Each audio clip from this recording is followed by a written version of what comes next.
بسم اللہ الرحمن الرحیم الحمد للہ رب العالمین والصلاة والسلام علی سید الانبیاء والمرسلین اما بعد فاعوذ باللہ من الشیطان الرجیم بسم اللہ الرحمن الرحیم قواعد فقہیہ کے موضوع پر تصنیف کردہ کتاب الاشباب والنظائر جو کہ امام ابن نجیم مصری حنفی رحمۃ اللہ تعالی علیہ کی تصنیف کردہ ہے، اس کے دروس کا سلسلہ چل رہا ہے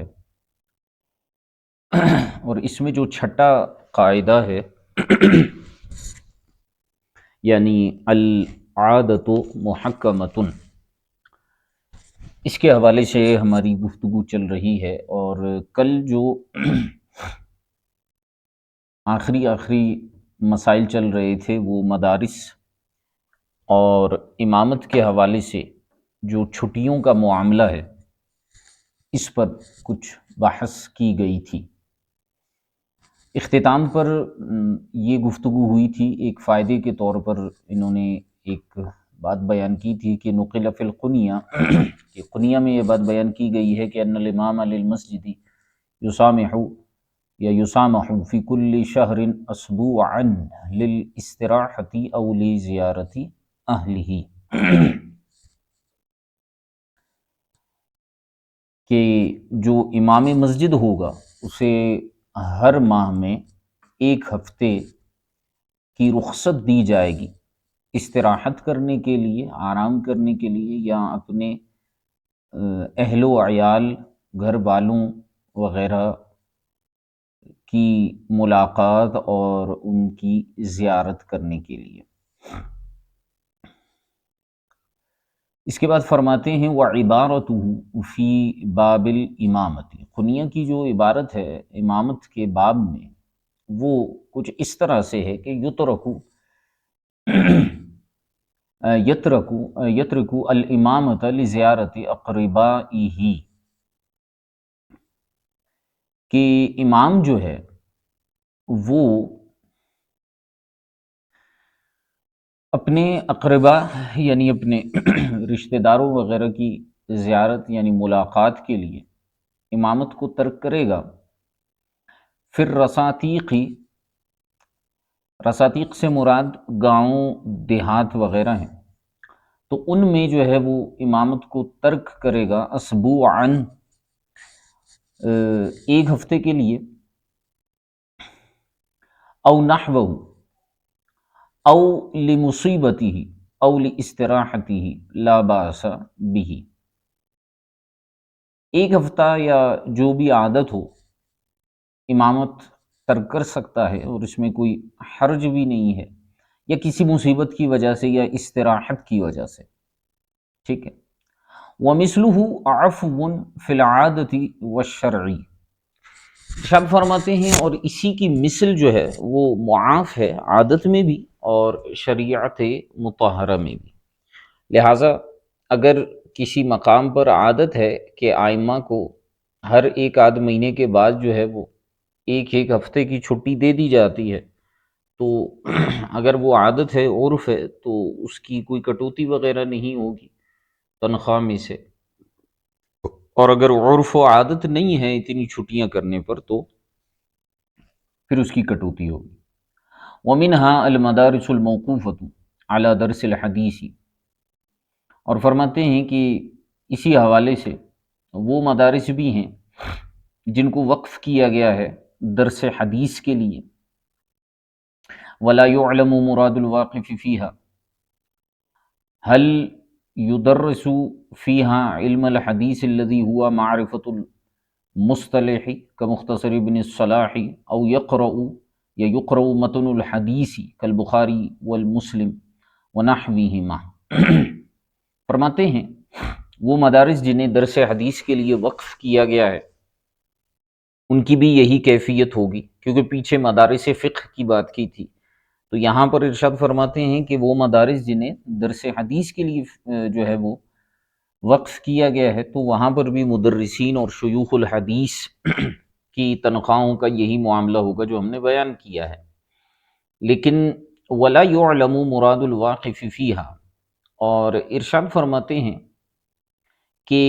یہ جو مدارس موقوفہ ہیں، کیونکہ پہلے زمانے میں مدارس کو جو ہے وہ مختلف علوم اور دروس کے لیے وقف کیا جاتا تھا۔ آج کل جیسے درس نظامی کا چونکہ 200-300-400 سال سے ایک رواج ہے، تو درس نظامی کو اگر دیکھا جائے تو اس میں ایک ہی مدرسے میں کئی علوم اور فنون پڑھائے جاتے ہیں۔ پہلے ایسا نہیں ہوتا تھا، کوئی شیخ الحدیث ہوتے تھے تو ان کا ایک مدرسہ ہوتا تھا اور وہاں پر صرف حدیث پڑھائی جاتی تھی، کوئی جگہ ہوتی تھی جہاں پر صرف فقہ کی تعلیم دی جاتی تھی۔ تو ایسے مدارس جنہیں وقف کیا گیا ہے حدیث کے درس کے لیے، تو فرماتے ہیں کہ واقف کی مراد جو ہے وہ معلوم نہیں ہے یا نہیں معلوم کی جا سکتی اس معاملے میں کہ کیا اس میں علم حدیث کا درس دیا جائے گا۔ یعنی علم حدیث سے مراد یہ ہے کہ جو مصطلح الحدیث ہے، یعنی اصول حدیث،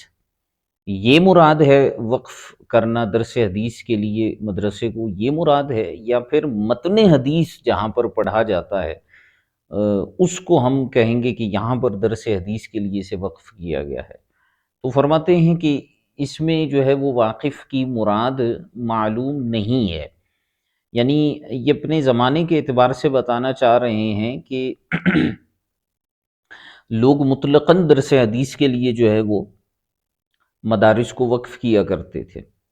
تو سمجھ میں بھی یہی آتا ہے کہ چاہے درس حدیث ہو یا علوم حدیث ہوں، یعنی وہ علوم جو حدیث سے تعلق رکھنے والے علوم ہیں، جیسے مصطلح الحدیث ہے، اور اس کے ساتھ ساتھ جو ہے وہ علم جرح و تعدیل ہے، یہ جتنے بھی جو ہے وہ علم اسماء الرجال ہیں، یہ احادیث سے متعلق ہی ہیں۔ تو اگر وہ دروس بھی دیے جائیں گے تو وہ مدرسہ بھی مدرسہ حدیث، درس حدیث کہلائے گا۔ تو جیسے فرماتے ہیں کہ بھئی مصطلح الحدیث کی کتابیں وہاں پر پڑھائی جاتی ہیں، جیسے امام ابن صلاح کی مختصر ہے، یا پھر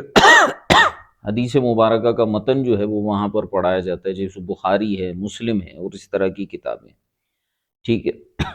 وَيَتَكَلَّمُ عَلَى مَا فِي الْحَدِيثِ مِنْ فِقْهٍ أَوْ عَرَبِيَّةٍ أَوْ لُغَةٍ أَوْ مُشْكِلٍ أَوْ اخْتِلَافٍ كَمَا هُوَ عَرَفَ النَّاسُ الْآنَ۔ یا فرماتے ہیں متن حدیث اور اصول حدیث کے علاوہ جو ہے وہ حدیث میں دیگر فنون کے اعتبار سے کلام کیا جاتا ہے، جیسے مثال کے طور پر فقہ، یعنی حدیث کے اندر جو ہے وہ فقہی پہلو جو ہوتے ہیں، اسی طرح حدیث کے اندر علم عربی،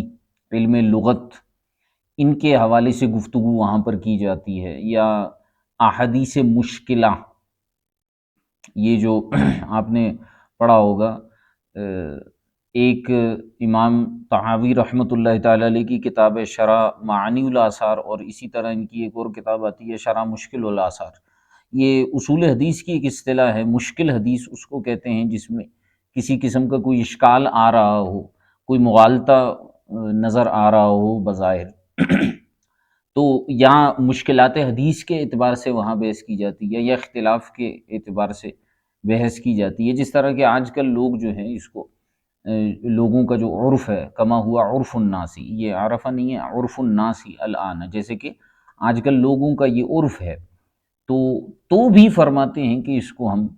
شمار کر سکتے ہیں، کیونکہ واقف کی ہمیں مراد اس میں معلوم نہیں، لیکن چونکہ حدیث کے متعلق مسائل ہیں تو اس لیے ہم اس کو مدرسے کو درس حدیث کے حوالے سے ہی وقف سمجھیں گے۔ قال جلال الدین السیوطی رحمہ اللہ تعالی، امام جلال الملت والدین سیوطی شافعی رحمۃ اللہ تعالی علیہ نے ارشاد فرمایا، وہو شرط المدرسۃ الشیخونیۃ کما رأیتہ فی شرط واقفہا۔ امام جلال الدین سیوطی رحمۃ اللہ تعالی علیہ نے ارشاد فرمایا ہے کہ مدرسہ شیخونیہ کی یہی شرط ہے، اور اس کے واقف کی شرط میں بھی میں نے یہی دیکھا ہے۔ قال وقد سأل شیخ الاسلام ابو الفضل ابن حجر شیخہ الحافظ ابو الفضل العراقی عن ذالک۔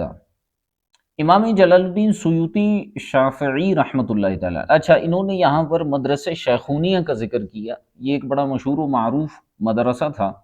غالباً مصر کا ہی یہ مدرسہ تھا۔ تو وہاں پر بھی اس مدرسے کو جو ہے وہ علم حدیث کے لیے وقف کیا گیا تھا، ٹھیک ہے۔ تو اس میں جو ہے وہ اس طرح کے علوم اور فنون جو ہے جو حدیث سے تعلق رکھتے تھے وہ سکھائے جاتے تھے، اور آپ فرماتے ہیں کہ ہم نے مدرسہ شیخونیہ کے وقف کی جو شرائط ہیں ان کے اندر یہ بات جو ہے وہ پڑھی تھی۔ اچھا اس کے بعد فرماتے ہیں کہ امام سیوطی نے فرمایا کہ قال شیخ الاسلام ابو الفضل ابن حجر، کہ امام شیخ الاسلام ابو الفضل فضل ابن حجر عسقلانی رحمۃ اللہ تعالی علیہ نے فرمایا کہ انہوں نے اپنے شیخ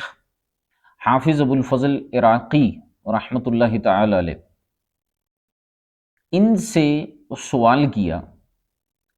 اسی چیز کے متعلق، فاجابا، تو انہوں نے ان کو یہ جواب دیا کہ بأن الظاہر اتباع شروط الواقفین، کہ ظاہر تو یہی ہے کہ واقف کے شرائط کا اتباع کیا جائے، ان کی پیروی کی جائے، فإنہم یختلفون فی شروط، کیونکہ واقفین جو ہیں وہ شروط کے اعتبار سے مختلف ہوتے ہیں۔ ہر ایک واقف جو ہے جب کسی چیز کو وقف کرتا ہے تو اس میں وہ اپنے اعتبار سے شرائط لگاتا ہے۔ وَكَذَلِكَ اصطلاح کل بلد، اور اسی طرح ہر شہر کی اپنی ایک اصطلاح ہوتی ہے، اس کا بھی اعتبار کیا جائے گا، یعنی عرف کا اعتبار کیا جائے گا۔ فَإِنَّ أَهْلَ الشَّامِ يَلْقُونَ دُرُوسَ الْحَدِيثِ بِالسِّمَاعِ، تو جو ملک شام کے رہنے والے لوگ ہیں وہ کیا کرتے ہیں کہ وہ احادیث مبارکہ کو لیتے ہیں سماع کے ذریعے سے، سننے کے ذریعے سے، ٹھیک ہے۔ وَيَتَكَلَّمُ الْمُدَرِّسُ فِي بَعْضِ الْأَوْقَاتِ، اور جو مدرس ہوتا ہے وہ بعض اوقات صرف گفتگو کرتا ہے، یعنی اہل شام میں درس حدیث کا طریقہ یہ ہوا کرتا تھا کہ وہاں پر جو شیخ الحدیث ہوتے تھے وہ احادیث مبارکہ کی قرأت کرتے رہتے تھے، اور لوگ جو ہیں وہ سماع حدیث کے ذریعے سے احادیث مبارکہ کو لے لیا کرتے تھے۔ اور مدرس کی عادت یہ ہوا کرتی تھی کہ وہ محض چند اوقات میں بیچ میں جہاں انتہائی ضروری نقطہ بیان کرنا ہوتا تو وہاں پر بیچ میں گفتگو کر لیتے۔ یہ اہل شام کا انداز ہے۔ بخلاف المصریین، برخلاف اہل مصر کے، فإن العادة جرت بینہم فی هذه الاعصار بالجمع بین الامرین، اہل مصر کی عادت فرماتے ہیں کہ ہمارے زمانے میں یہ ہے کہ وہ جمع بین الامرین کرتے ہیں، یعنی حدیث مبارکہ کی قرأت بھی چلتی ہے اور اس کے دوران کلام بھی چلتا ہے، سند پر متن پر، دیگر علوم و فنون پر، بحسب ما یقرأ فیہا من الحدیث، اسی اعتبار سے گفتگو چلتی ہے جو حدیث مبارکہ کے اندر جو ہے وہ گفتگو ہو رہی ہو، ٹھیک ہے۔ تو اب جیسے ہمارے ہاں بھی مدارس میں یہ معاملہ ہوتا ہے، اب یہ بہت خوبصورت ایک موضوع اور گفتگو یہاں پر امام ابن نجم مصری رحمۃ اللہ تعالی علیہ نے شروع فرمائی۔ بظاہر یوں ہی لگتا ہے کہ جیسے یہ اپنے موضوع سے ہٹ گئے ہیں، لیکن یہ کافی چیزیں ہمیں سکھا رہے ہیں، ہمیں ماضی کے حالات اور احوال بتا رہے ہیں کہ اہل مصر کے ہاں جو ہے وہ عادت کیا ہوا کرتی تھی حدیث پڑھنے پڑھانے کی، اہل شام کے ہاں عادت کیا ہوا کرتی تھی۔ تو اہل شام جو ہیں وہ اس حوالے سے بہت زیادہ اہتمام کرتے تھے کہ نبی پاک صلی اللہ علیہ وآلہ وسلم کے فرامین کے درمیان ہم گفتگو نہ کریں، یعنی محدثین کے ہاں دو طرح کے جو ہیں وہ گروہ پائے جاتے ہیں، وہی جو ہے یہ اہل شام اور اہل مصر انہی سے متاثر ہیں اس حوالے سے۔ ایک گروہ کا کہنا یہ ہے کہ نبی کریم صلی اللہ علیہ وآلہ وسلم کی حدیث مبارکہ جہاں پر قراءت کی جاتی ہے، جہاں پر پڑھی جاتی ہے، تو وہ مجلس اور وہ قراءت حدیث گویا کہ ایسے ہے جیسے نبی کریم رؤوف الرحیم صلی اللہ علیہ وآلہ وسلم بنفس نفیس خود اس مجلس میں موجود ہیں، اور نبی پاک علیہ الصلاۃ والسلام گویا خود کلام فرما رہے ہیں، ٹھیک ہے۔ تو جب کیفیت یہ ہے مجلس حدیث کی، تو پھر وہ محدثین فرماتے ہیں جیسے کہ اہل شام ہیں، تو وہ یہ کہتے ہیں کہ بھئی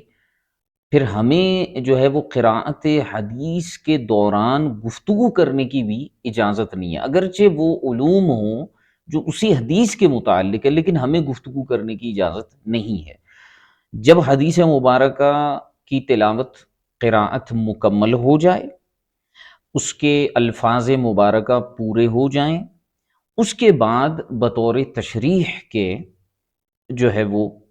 ہم کلام کر سکتے ہیں، ٹھیک ہے۔ اور جبکہ اہل مصر کا یہ انداز ہے، وہ کہتے ہیں کہ بالکل احادیث مبارکہ کے متون اور ان کے جو الفاظ مبارکہ ہیں ان کی اہمیت اپنی جگہ، لیکن بعض اوقات کچھ جگہوں پر کلام کرنا ضروری ہوتا ہے، ہو سکتا ہے کہ سامع کے ذہن میں کوئی اور خدشہ اعتراض پیدا ہو جائے، اس لیے وہ کہتے ہیں کہ ہم بیچ میں اس طرح کی گفتگو کرتے ہیں اور وہ اس کی اجازت دیتے ہیں۔ اہل شام کی اپنی احتیاط ہیں، ان کے اپنے دلائل ہیں اس حوالے سے، اگر دیکھا جائے تو ان کی بات میں بھی بڑا دم ہے کیونکہ وہ اس بات کا اندیشہ محسوس کرتے ہیں کہ اگر حدیث مبارکہ پڑھی جا رہی ہے اور اس کے الفاظ میں آپ نے بیچ میں اپنے الفاظ ایڈ کر دیے، تو ہو سکتا ہے سننے والا جو ہے وہ بعض اوقات یہ سمجھ بیٹھے کہ یہ الفاظ بھی حدیث کے ہیں۔ اب جیسے ہمارے ہاں بعض اوقات مقررین جو ہیں وہ کیا کرتے ہیں وہ اس انداز سے ہٹے ہوئے ہیں، خواہ مخواہ میں حدیث مبارکہ میں اپنی طرف سے تشریحات کر رہے ہوتے ہیں، الفاظ بدل رہے ہوتے ہیں، اچھا وہ سمجھ رہے ہوتے ہیں کہ ہم بڑے فصیح اور بلیغ انداز میں حدیث کا ترجمہ کر رہے ہیں، وہ ترجمہ نہیں ترجمانی کر رہے ہوتے ہیں، بلکہ بعض اوقات تو ترجمانی سے بھی 4 قدم آگے ہوتے ہیں، ایسے الفاظ استعمال کر رہے ہوتے ہیں جن کا دور دور تک حدیث مبارکہ سے تعلق ہی نہیں ہے، اور وہ حدیث کی تشریح میں اس کو پڑھنے میں یہ معاملہ اختیار کرتے ہیں۔ اس لیے آپ نے دیکھا ہوگا بعض محتاط علماء کو جو بیانات تو کرتے ہیں، لیکن ان کا انداز یہ ہے کہ وہ متن حدیث عربی میں پڑھتے ہیں، تو وہ جو عربی میں پڑھنے کی حکمت ہے وہ یہ ہے کہ بعین ہی وہی الفاظ بیان کر کے ان کا ترجمہ کیا جائے، اس کے بعد تشریح کی جائے۔ تو یہ 2 بڑے گروہ ہیں محدثین کے، انہی کی طرف امام ابن نجیم مصری رحمۃ اللہ تعالی علیہ اشارہ فرما رہے تھے، ٹھیک ہے۔ اچھا اس کے بعد فرماتے ہیں فصل فی تعارض العرف مع الشرعی، یہاں پر ایک فصل کے طور پر گفتگو بیان کر رہے ہیں، اور وہ ہے اس چیز کے متعلق کہ عرف بعض اوقات متعارض ہو جاتا ہے شرع کے ساتھ۔ تو فرماتے ہیں فَإِذَا تَعَارَضَا، جب عرف اور شرع آپس میں متعارض ہو جائیں تو قدم عرف الاستعمال خصوصاً فی الایمان، فرماتے ہیں جب عرف اور شرع میں تعارض آ جائے تو ایسی صورت میں عرف الاستعمال یعنی استعمال کا جو عرف ہے اسے مقدم کیا جائے گا، خاص طور پر ایمان یعنی قسموں والے معاملے میں۔ اب مثال دے کر سمجھاتے ہیں فَإِذَا حَلَفَ لَا يَجْلِسُ عَلَى الْفِرَاشِ أَوْ عَلَى الْبِسَاطِ أَوْ لَا يَسْتَضِيءُ بِالسِّرَاجِ لَمْ يَحْنَسْ بِجُلُوسِهِ عَلَى الْأَرْضِ وَلَا بِالْإِسْتِضَاءَةِ بِالشَّمْسِ وَإِنْ سَمَّاهَا اللَّهُ تَعَالَى فِرَاشًا وَبِسَاطًا، فرماتے ہیں کسی شخص نے قسم کھائی کہ وہ بستر پر نہیں بیٹھے گا، بچھونے پر نہیں بیٹھے گا، یا بساط، یہ بھی بستر یا بچھونا جو ہوتا ہے اس پر نہیں بیٹھے گا، او لا یستضیء بالسراج، یا چراغ کے ذریعے سے روشنی حاصل نہیں کرے گا۔ اب اس نے یہ قسم کھا لی، تو فرماتے ہیں فقہا کہ اب اگر وہ زمین پر بیٹھ جاتا ہے بغیر بچھونے کے، خالی زمین پر بیٹھ جاتا ہے، یا جو ہے وہ سورج سے روشنی حاصل کر رہا ہو، تو فرماتے ہیں اب وہ حانس نہیں ہوگا۔ حالانکہ وَإِن سَمَّاهَا اللَّهُ تَعَالَى فِرَاشًا وَبِسَاطًا، حالانکہ اللہ تبارک و تعالی نے زمین کو فراش اور بساط کہا ہے، ٹھیک ہے، وَسُمِّيَ الشَّمْسُ سِرَاجًا، اور سورج کو سراج کہا گیا ہے، چراغ کہا گیا ہے۔ تو اب یہاں پر شریعت مطہرہ نے سورج کو جو ہے وہ چراغ کا نام دیا، زمین کو بچھونے کا نام دیا، لیکن عرف میں اگر جو ہے وہ سورج کو چراغ نہیں کہا جاتا، زمین کو بچھونا نہیں کہا جاتا، جیسے ہمارے ہاں بھی ہوتا ہے، تو ایسی صورتحال کے اندر جو ہے وہ حانس نہیں ہوگا۔ تو یہاں پر دیکھیے کہ خاص طور پر ایمان کے اندر جو ہے وہ عرف کو مقدم کیا گیا۔ وَلَوْ حَلَفَ لَا يَأْكُلُ لَحْمًا، اسی طرح کسی شخص نے یہ قسم کھائی کہ وہ گوشت نہیں کھائے گا، تو لم يحنس بِأَكْلِ لَحْمِ السَّمَكِ، تو اب وہ مچھلی کا گوشت کھانے سے حانس نہیں ہوگا۔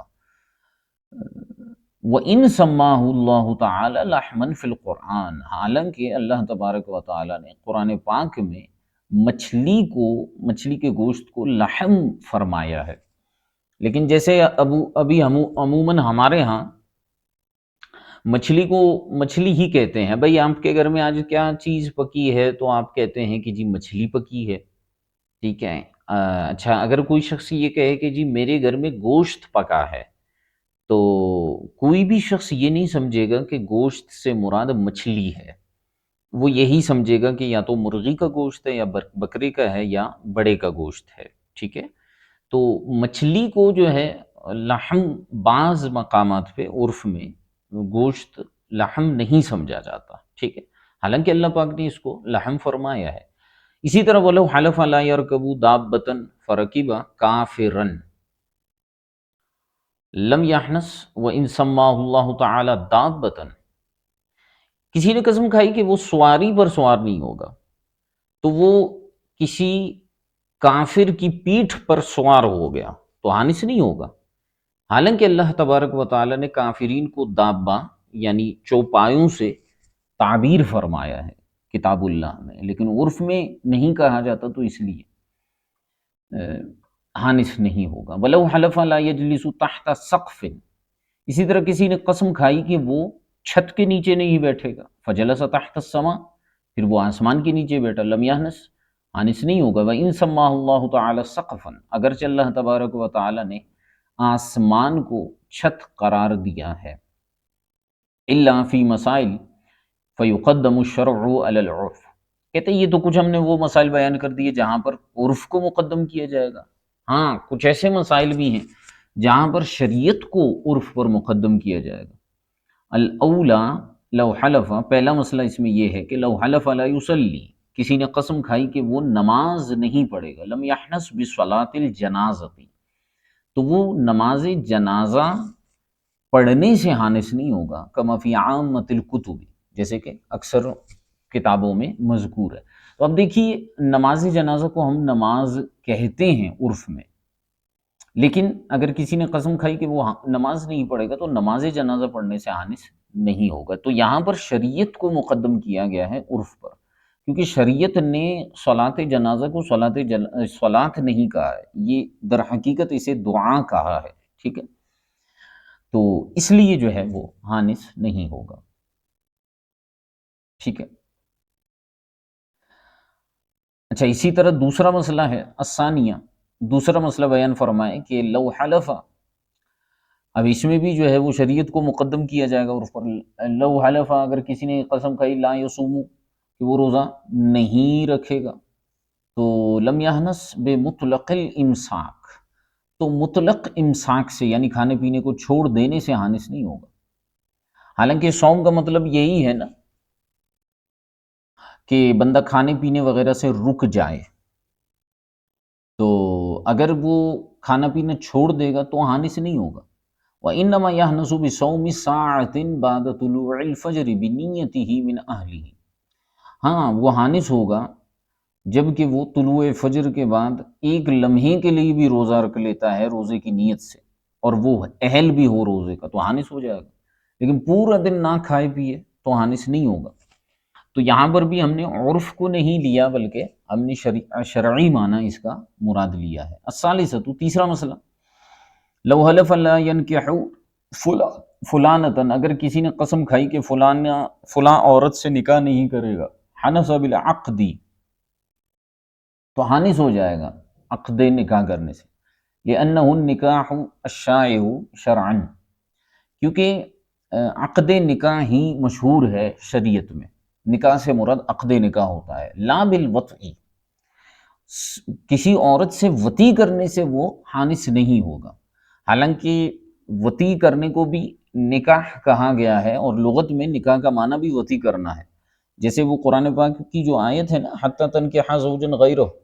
تو اس میں جو ہے وہ فقہائے انا فرماتے ہیں کہ نکاح سے مراد یہاں پر زوج غیر سے جو نکاح کا ذکر ہے، یہاں نکاح سے مراد وطی ہے، کیونکہ زوج تو لفظ زوج کہنے سے ہی وہ ثابت ہو رہا ہے کہ نکاح ہوا ہے اس کا۔ تنکیحہ کا مطلب یہ ہے کہ وہ عورت حلالے کے لیے اس سے وطی بھی کرے گی، شرط ہے۔ تو نکاح کا لغوی معنی ایک جو ہے وہ وطی کرنا بھی ہے۔ تو اگر کوئی قسم کھاتا ہے کہ وہ نکاح نہیں کرے گا، تو مراد یہاں پر شریعت کو مقدم کرتے ہوئے ہم اس کا شرعی معنی مراد لیں گے کہ وہ عقد نکاح کرے گا تو حانث ہوگا، محض کسی عورت سے معاذ اللہ اگر وطی کر لی تو حانث نہیں ہوگا۔ کما فی کشف الاسرار، جیسے کہ کشف الاسرار البزدوی کے اندر بھی مذکور ہے، بخلاف لا ینکح زوجتہ، ہاں اگر کسی نے یہ قسم کھائی کہ وہ اپنی زوجہ سے نکاح نہیں کرے گا، تو زوجہ تو وہ پہلے سے اس کی منکوحہ ہے اس کی، تو اب ایسی صورت میں فرماتے فَإِنَّهُ لِلْوَطْءِ، تو اب یہاں پر وطی مراد ہے، کیونکہ زوجہ تو وہ پہلے سے ہی ہے۔ الرابعۃ، چوتھا مسئلہ اسی کے حوالے سے فرماتے ہیں کہ جس میں شریعت کو مقدم کیا جائے گا عرف پر، لو قال لها ان رأيت الہلال فأنت طالق، شوہر نے اپنی زوجہ کو کہا کہ اگر تو نے ہلال یعنی پہلی تاریخ کا چاند دیکھ لیا، فأنت طالق،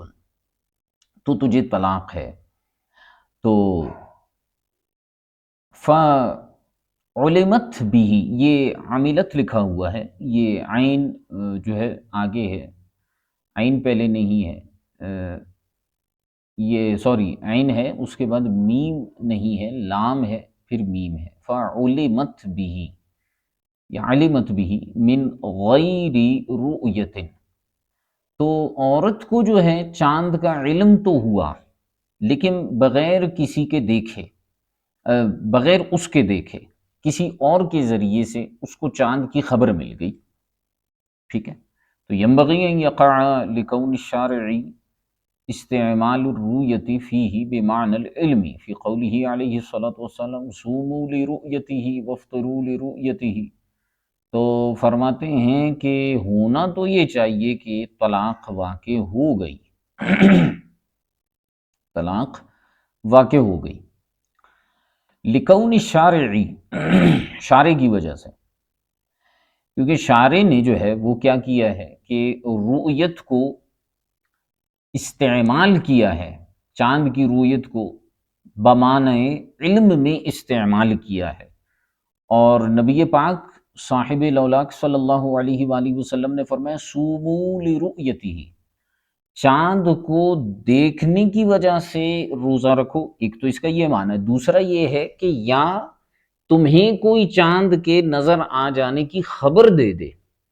یعنی چاند کے طلوع اور رؤیت کے علم کے بعد جو ہے تم روزہ رکھ لو، وافطروا لرؤیتہ، اور روزہ چھوڑ دو اس کے دیکھنے کی وجہ سے یا اس کے دیکھنے کے علم کی وجہ سے۔ فلو کان الشرع یقتضی الخصوص واللفظ یقتضی العموم اعتبرنا خصوص الشرعی، فرماتے ہیں لہٰذا اگر شریعت تقاضا کرے خصوص کا، خاص معنی کا، اور لفظ تقاضا کرے عموم کا تو ہم خصوص شرع کا اعتبار کریں گے، ٹھیک ہے؟ چلیں اس کو یہیں تک رکھ لیتے ہیں، انشاءاللہ الکریم آگے مزید پھر کل کے سبق میں ہم دیکھیں گے۔ اگر آج کے سبق کے حوالے سے کوئی سوال ہے تو ارشاد فرمائیے۔ جی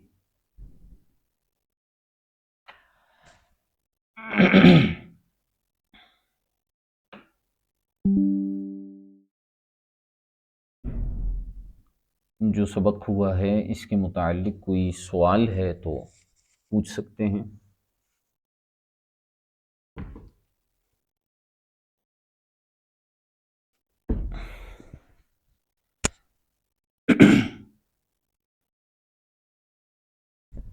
کوئی سوال نہیں ہے؟ میری آواز آ بھی رہی ہے یا نہیں؟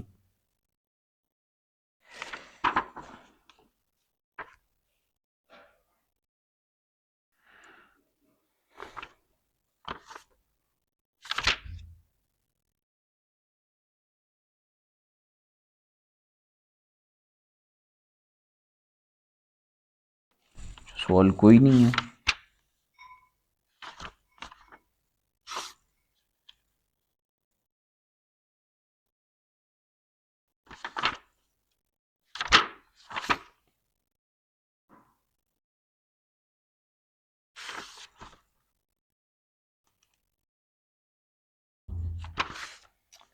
چلیں ٹھیک ہے۔